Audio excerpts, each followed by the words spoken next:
Good morning, praise the Lord. ఈరోజు దేవుడు మనతో మాట్లాడుతున్న వాక్యాన్ని ధ్యానిద్దామా? మత్తయి సువార్త 15వ అధ్యాయము 4వ వచనము. ఇక్కడ తల్లిదండ్రులను గనపరచమనియు తండ్రినైనను తల్లినైనను దూషించువాడు తప్పక మరణం పొందవలననియు దేవుడు సెలవిచ్చెను. ఇక్కడ మనం వాక్యం ధ్యానించినట్లయితే తల్లిదండ్రులను గనపరచాలని, తల్లినైనను తండ్రినైనా దూషించువాడు తప్పక మరణం అనేది పొందుతాడని దేవుడు సెలవిచ్చాను. ఇక్కడ మన ప్రభువు చెప్తున్న మాట క్లియర్గా ఉందండి. తల్లిని తండ్రిని మనం దూషించినట్లయితే తప్పక మరణం అనేది పొందుతామని.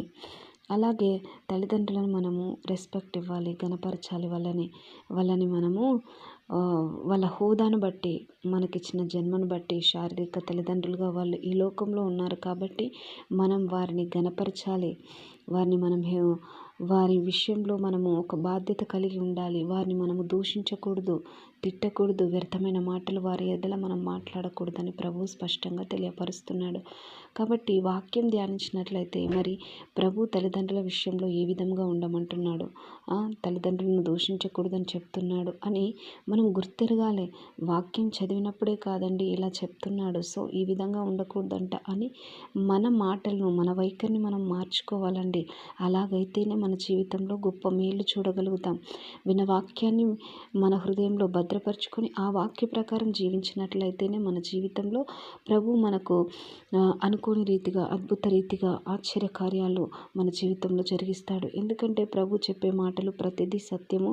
ప్రతిదీ మనం ఎలా జీవించాలి, ఎలా బ్రతకాలి, ఎలా ఈ లోకంలో శోధన నుండి కావచ్చు, అపవాది నుండి కావచ్చు, ఏ విధంగా మనము తప్పించుకోవాలి, ఎలా జీవించాలనే సత్యాన్ని ప్రభు యొక్క వాక్యం ద్వారా సెలవిస్తున్నాడు. ప్రతిదినము మనం ధ్యానిస్తున్న వాక్య నిమిత్తము మనము వాక్య ప్రకారం జీవిద్దామండి. ప్రతి వాక్యం మన హృదయంలో ముద్రించుకుందాం. వినటం మట్టుకే కాదండి, ఆ విన్న వాక్యాన్ని మన యొక్క జీవితంలో అన్వయించుకున్నట్లయితేనే ప్రభుకి ఇష్టమైన కుమార్తెలుగా, కుమారులుగా మనం ఉండగలుగుతాము. కాబట్టి తల్లిదండ్రులు మనం గౌరవిస్తామండి. ఈ రోజు నుండి, టుడే అన్వర్డ్స్ నుండి మనము తల్లిదండ్రులను గనపరుస్తాము. మన తల్లిని తండ్రిని దూషించకుండా, వ్యర్థమైన మాటలు వారి ఎడల మాట్లాడకుండా, వారిని బాధ పెట్టకుండా, వారిని మన మాటల ద్వారా కావచ్చు, మన చేష్టల ద్వారా కావచ్చు, మనం ఇంతవరకు ఈ రోజు వరకు మనం ఏమైనా బాధ పెట్టుంటే అవన్నీ దేవుని ఎదుట క్షమాపణ అడిగి, తర్వాత మన తల్లిదండ్రుల ఎదుట కూడా తప్పైందని మనం ఒప్పుకున్నట్లయితే దేవుడు మనల్ని క్షమిస్తాడు, మన తల్లిదండ్రులు కూడా క్షమిస్తారు.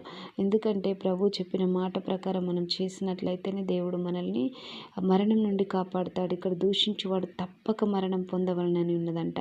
ఏ రకంగానైనా తెలియదండి ఆ మరణం అనేది వస్తుంది. కాబట్టి మనకిచ్చిన ఈ లోకపరంలో వచ్చిన తల్లిదండ్రులు మనం గనపరుస్తాము. వారిని మనము ప్రభు చెంతలో, మనము ప్రభు పక్షాన మనము